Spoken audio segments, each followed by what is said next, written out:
So thanks for having me back. I'm happy to talk to you today about big financial purchases. And if you were here for some of the earlier sessions, we kind of did a basics and introduction to finance, kind of thinking about what are the things you needed to do now, what are the things that you wanted to start thinking about as you think about investing money. And now we're going to start thinking about some of the things you want to think about in a kind of future sense. And these kind of range from when you do start making money, how do you think about where that money should go? If you're thinking about housing versus renting or buying versus leasing cars, where could you kind of put your hierarchy of money and the decision tree for how you should kind of do it? So now that I think most of you here are probably first years and second years, or rising third years, I should say, it's, I think, imperative that we get you in the mindset of thinking about everything in terms of case studies. So that's what we're going to do. So we have a 28-year-old first-year resident who presents with headache, nausea, and restless sleep. The resident has been handed forms from his hospital for a 401k program, an option to invest in a Roth IRA account, and has an unopened email in his inbox with his loan payment reminder. The resident was advised by his parents to have 6 months worth of salary and savings account, and the resident only has 2 months worth currently. So this is not inaccurate to kind of the decisions that you'll have to make when you start residency and have money. You have all these different choices of where your money can go, and you need to figure out what should be your decision tree and the hierarchy. So let's first start by going through all of your different options as kind of a review for what you can do. So let's start by first talking about what a retirement account is. So as we had mentioned in one of our previous talks, and you're thinking about a retirement account, it's something that is sponsored by your employer. So your employer would say that we are paying you $1,000 each month. Now from that $1,000, you have the option before taxes are taken away to put some of that money directly into a retirement account. And if you do that, we're going to give you a portion of that additionally into that account. So for example, if you put $100 in, we'll put an extra $50 in for you. So you're putting $150 directly into that account without taxes being paid. That's what a traditional 401k account is. And you'll see that when you start going to certain hospitals or when you're working with certain employees. What a 403b is, which is what most of you will encounter when you start residency, is exactly the same thing as a 401k. It's just listed differently because most hospitals are nonprofit organizations and the tax code is a little bit different. No difference to you about how you put the money in, just called something a little bit different. So that's kind of the basics of what a traditional IRA account is. Now, your second option for how you can invest into a retirement account is something called a Roth IRA account. The difference between a traditional IRA account and a Roth IRA account is how it is taxed. So we talked about in this traditional IRA account that your employers would give you, before your money is taxed, it goes directly into this retirement account. What a Roth IRA does is it takes that money that has already been taxed and it then puts it into this retirement account.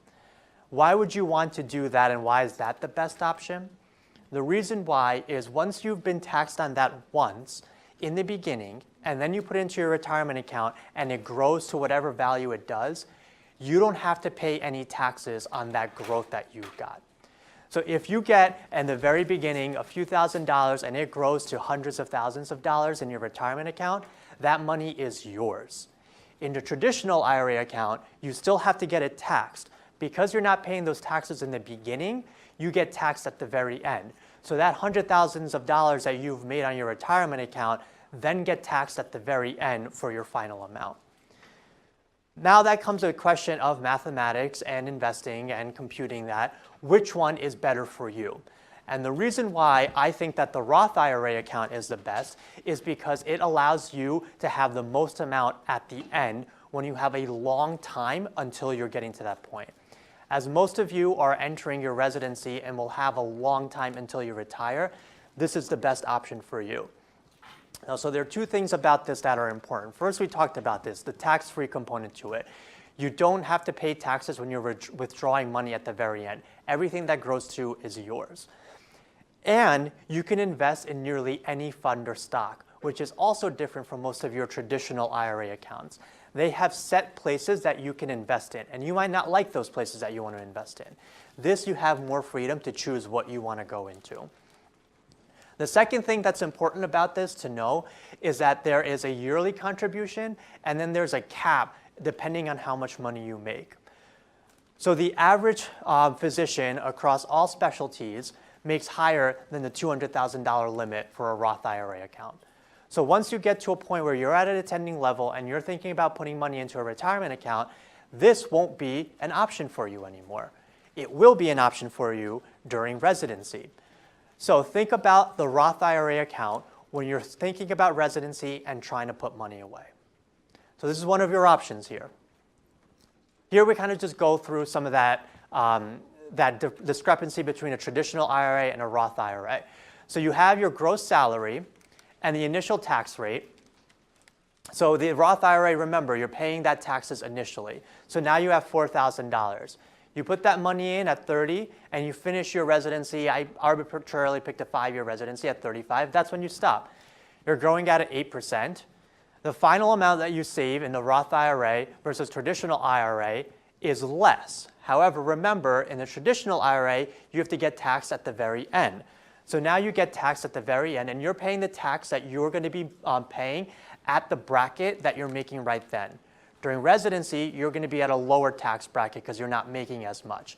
As an attending salary, you're going to be at a higher tax bracket, so you're going to be paying a higher tax at the end. So your final amount that you'll have ends up being more in a Roth IRA. This is one of the reasons why I think the Roth IRA is really beneficial and good at a younger age.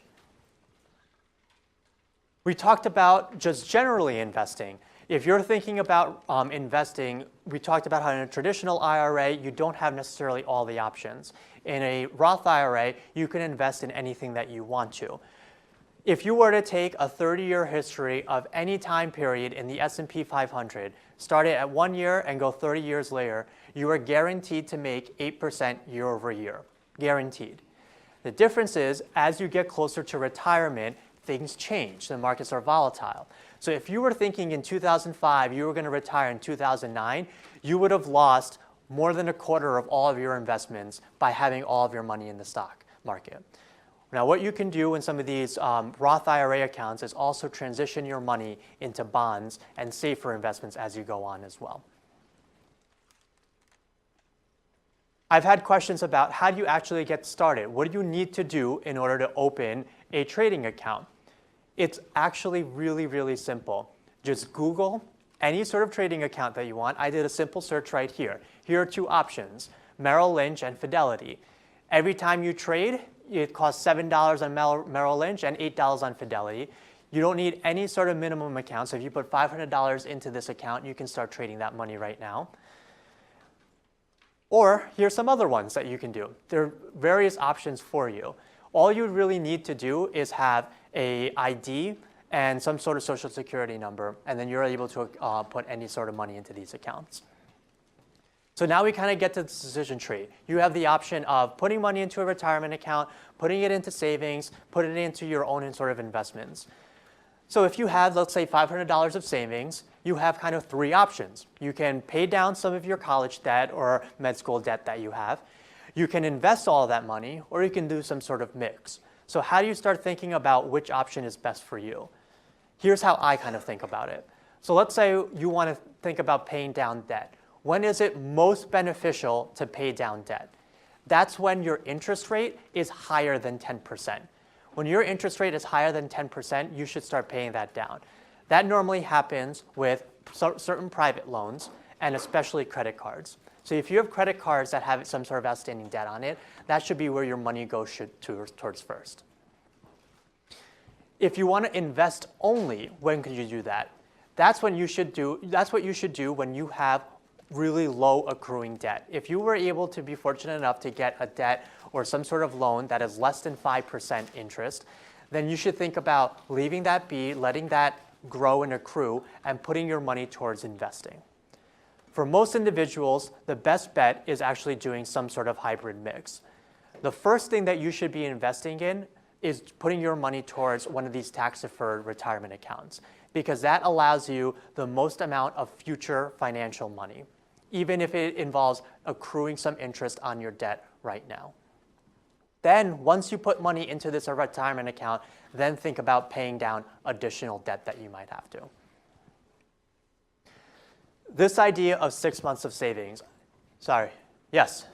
So for residency, we would use the Roth IRA account, but once we become an attending, we wouldn't be eligible for that, and then we'd have to go to the 401k anyway. Is that how it works? I just wanted to... Yeah, so there are limitations to the Roth IRA account. So if you're making a certain amount, and that could be your individual or your household's collective amount, you might not be able to participate in the government Roth IRA. The traditional IRA account is something that is offered through your employer. So if you're working at a hospital or you're working at a private practice, they generally have a retirement account set up that allows you to put money into it. That's independent of any sort of amount that you're making. Okay, so we are still eligible for an IRA account and its benefits, as you mentioned, with sort of like free investment and not getting taxed at the end as an attending still. So not getting taxed at the end would only be the Roth IRA. The traditional IRA, you won't get taxed at the beginning, but you will at the end. And that option is still valuable, and you should still do it. But if you had the option between one or the other during residency, I would say do the Roth IRA. Thank you. Yeah. If you have money saved but are not actively earning money in a particular year, can you still contribute up to that $5,000 Yes. into the Roth IRA? Mm-hmm. $5,000, irregardless of what your income is, if you get a gift income of $5,000, that can go directly into an IRA account. Any other questions right now? So getting back to this idea of 6 months of savings, and I bring this with this kind of picture in mind because there's always a lot of general financial wisdom that's out there, and that might kind of trickle down between families, and your parents might be telling you things, your siblings might be telling you things. I want to constantly remind you that the financial path of a physician is going to be very different from pretty much any other specialty or any other profession that's out there. The 6 months of savings, the reason why I bring it up is because you are going to be in one of the professions as soon as you graduate from medical school where you are almost guaranteed to keep your job. I can't think of a situation where a resident or a fellow is fired unless they do something that's particularly awful. Even if you mess up like this person did, who was a neurologist in Miami who was caught beating an Uber driver with her handbag on camera, and this video went viral. I kid you not. This actually happened to this person. She had to appear on Good Morning America the next week to apologize for what was happening, and she still wasn't fired. She still wasn't fired. She was put on suspension, and then 6 months later, she was fired. But just to kind of highlight this path for you, that residencies and fellowships, they have this kind of agreement that you go in with, and they also can't afford to lose residents very frequently. So you have this path of residency and fellowship, if you choose to do that, where you are almost guaranteed a safe job. So you don't necessarily need 6 months of savings when you know that you have an income coming in every single time. Oh. Okay, case study number 2. So you're a 30-year-old resident now, finishing her residency and about to start her fellowship. Up until now, she and her partner have been renting a home, but now they want to buy a home, especially with a kid on the way. She and her partner are worried about throwing money away renting. Both recently applied for a joint credit card with a limit of $1,000, which they reach about $850 every month for their expenses. So we're talking about buying houses. And the biggest thing, of course, when it comes to buying houses and with most financial purchases is they're always going to look at your credit score. Now, I talk about this pretty much every time we have a talk because this is the single most important thing that you can do for your financial health, is worry about your credit score. Let's see why. So let's say this couple with their child on the way is trying to buy a $300,000 house in Rhode Island. So they start looking at mortgages that they can get from various banks. The banks are going to pull up their credit score, and they're going to give them an interest on their mortgage based on what their credit score is. So if they have a really good credit score from 760 to 850, which is the highest that you can do, versus if they have a mediocre credit score, this is middle of the pack. 620 is by no means a bad credit score. It is mediocre. You still have $100,000 extra that you have to pay in interest. So think about all the debt that you have, think about all the extra money that you want to save, and just by working on your credit score, you can save $100,000. Now, I want to go back to our case here, and one of the things that I brought up kind of randomly at the end is that they have a joint credit card where they have a limit of $1,000 and they reach $850 every single month. The reason why I bring that specific example up is because this is the #1 fault that most individuals do that causes them to have a bad credit card. I guarantee you that this couple is very safe with their investments. They pay everything off on time. They're still never going to get a good credit score because of that $850 that they're spending. And I'll explain why in a second. So, credit score breakdown. You want to try to pay off all your debt on time. Everybody knows that that's how you get a good credit score. That only accounts for 35% of your credit score. The second biggest component is the one that everybody forgets about, and that's called your utilization rate. So that couple paying $850 on their $1,000 are using 85% of their credit. If you want to have a really good credit score, you have to be below 20%. If you want to be in the highest, you have to be below 10%. So think about your numerator and denominator. There's only two ways you can do that. You can lower all of your expenses or increase your credit. You can't lower your expenses. Going from $850 to $100 each month, they're not going to be able to do that with all their expenses. So what can this couple do? Call your credit card company and say, I've been at $1,000 on my credit limit. I don't want it to affect my credit score. Can I please have an increase in my credit? And that credit card will say, sure, you've been a customer, you've paid everything off on time, we're going to increase you to $2,000. 2 months later, call them again. Hey, I need to increase my credit limit. Sure, you've paid everything off on time, you're at $4,000 now. You can very easily get to $30,000 on your credit card, still pay that $850, and now you can get that really low utilization rate that allows you to get a great credit score. And that's something that you can be doing right now. If you have credit cards, then please make sure you call your banks and ask them to increase your credit limit. Question there? When credit card companies will contact you and say, we would like to get more information on your current income. Can you please put that information into this survey or something like that? Does that inform the credit limit? And is there a scenario in which if you had a job before medical school, then now you obviously do not make any money. If you put 0 in there, will they say, oh, well, let's lower your credit limit right now? Right. It's a really good question. And I would say that your income, when it comes to thinking about it and applying to credit cards, is not 0. It's what you have to spend. So what you get from loans, what you get from gifts, whatever that is, that should be as part of that. So you should be putting in some sort of number. It might not be as high as it was when you were making it, and it does play an impact onto what they do. But more than that is how often you pay down your credit card. So if you're paying it in full every single month, they'll increase your credit limit. So you would, just to clarify, even if you put in the actual number, whatever it is, for how many per month, et cetera, they would be unlikely to decrease your limit. Yes. Okay. Yep. There's two of you first. When you're looking at utilization rate when calculating the credit, is that an aggregate? Like if you have multiple credit cards, so if you have one that's sort of at its max of credit, but then one that you barely use at all, it's really looking at your overall credit ability. Yes, great question, and it is looking at the aggregate. So if you have 30,000 on one credit card and 100 on the other, and you max out that 100, it won't affect it as much because you have the other credit card.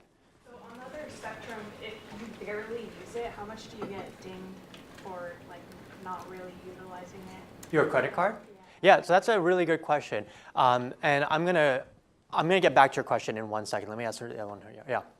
So if you have like that 620 score and you start doing this, how quickly can you raise your score? That's also a good question. It's on the spectrum of months to years, and months for the initial jumps, and then years to keep getting higher and higher. It's kind of one of those goes really quickly, and then like it kind of plateaus a little bit. So you can get from 620 into the 700s very quickly. Getting from 700s to 800 takes a little bit more time. Yep.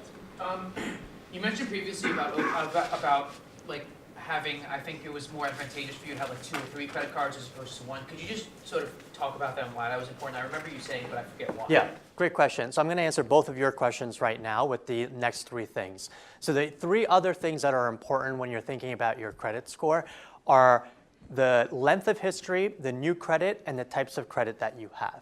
So I'm going to kind of dismiss the last one, types of credit, because as for most of us having loans, having cars, all the other stuff, we have a variety of credit. It's not like we're sitting there with one type of credit card and that's it. We have a variety of things. That makes up the smallest percentage. So don't necessarily worry about that. The other 2 things, the length of history and the new credits, that comes into play quite a bit. So your question about if you don't use something that frequently, does it impact or not?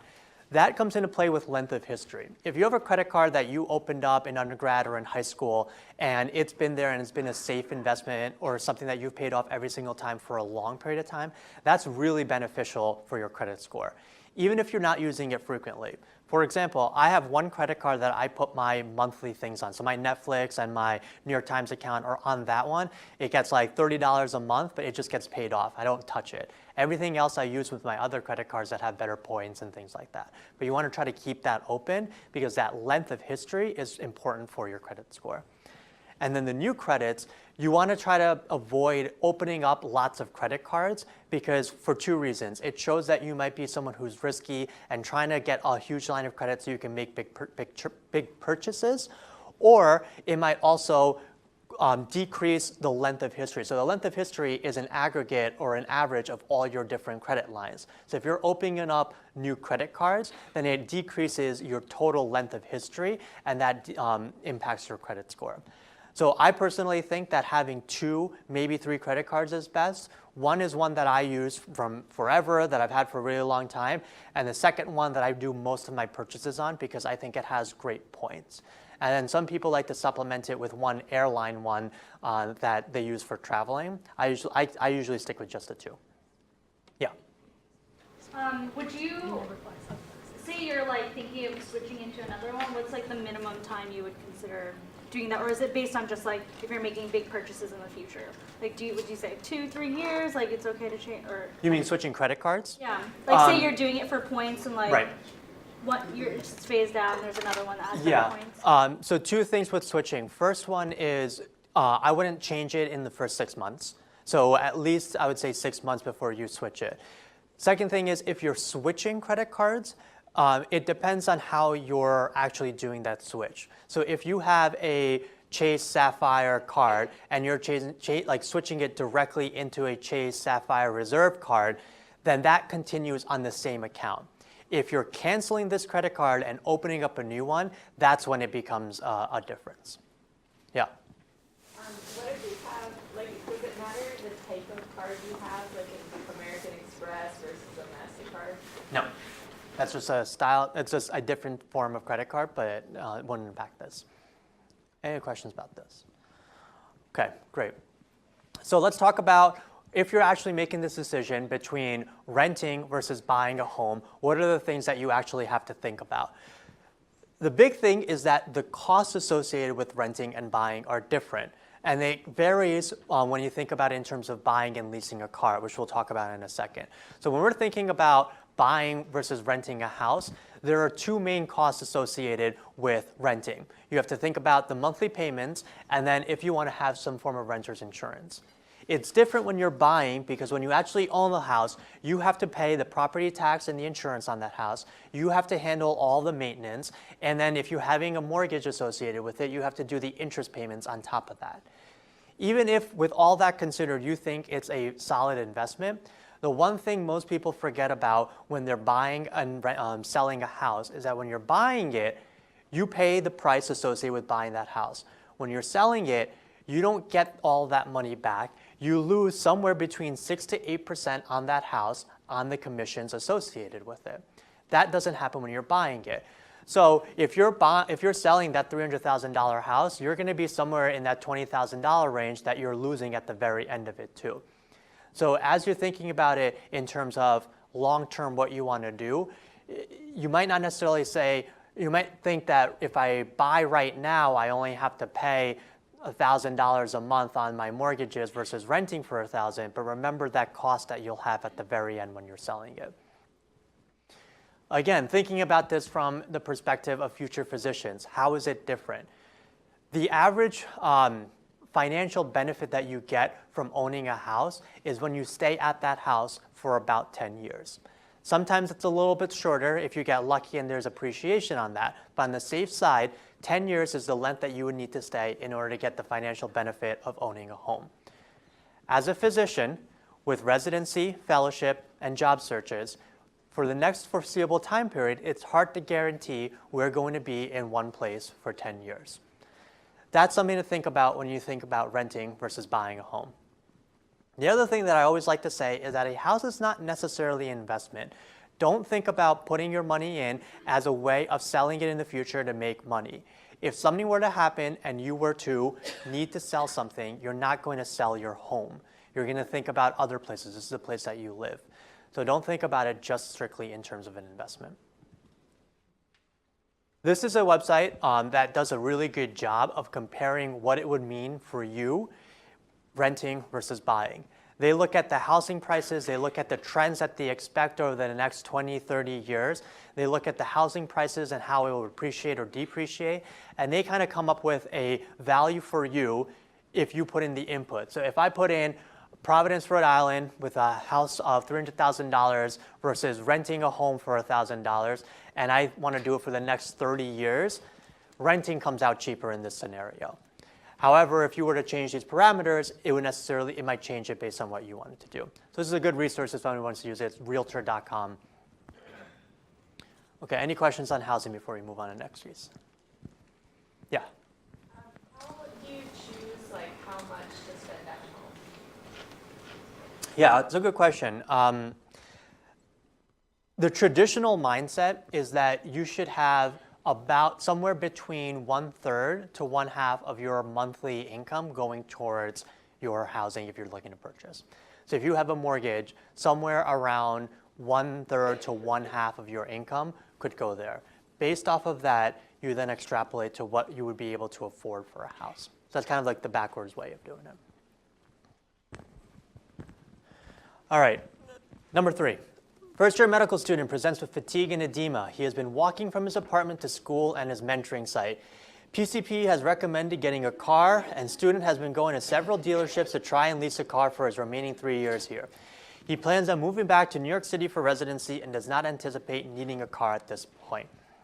Okay, so buying versus leasing a car.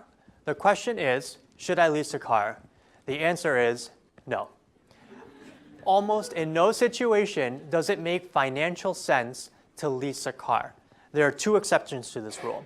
The first exception is what we were talking about in this scenario. If you don't think you will need a car again after a certain time period, leasing a car might be beneficial. The second one is something that doesn't necessarily apply to us, but some individuals don't like driving a car older than 3 years or 4 years.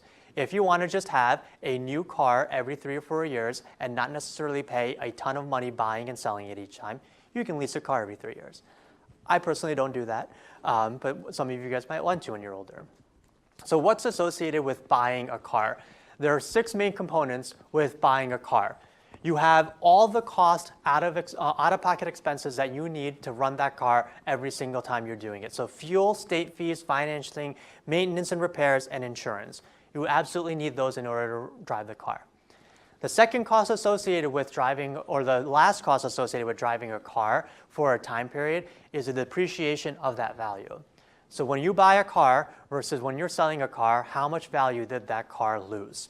And that is a cost that most people don't think about when they're buying a car initially, because what you get at the end is part of the cost associated with it. So for example, in 2016, if you were to look at the same type of SUV cars, so you have the Honda CR-V, you have the Subaru, you have the Hyundai, and you have the Mazda. They all essentially cost around the same amount, but the Honda cost a little bit less when you think about it for 5 years. And why is that? The depreciation value is the reason why. If you look at the Honda versus the Mazda, the out-of-pocket expenses are virtually the same for that same type of car. The fuel, the insurance, the financing, the state fees, maintenance, repairs comes out to about the same. Difference between buying a home and leasing a home versus buying and leasing a car is all of those costs are the same when you're leasing in a car versus in a home, maintenance part and the repairs are done by the person who owns it. Not so with a car. So all of those costs are the same. The second part, the depreciation value.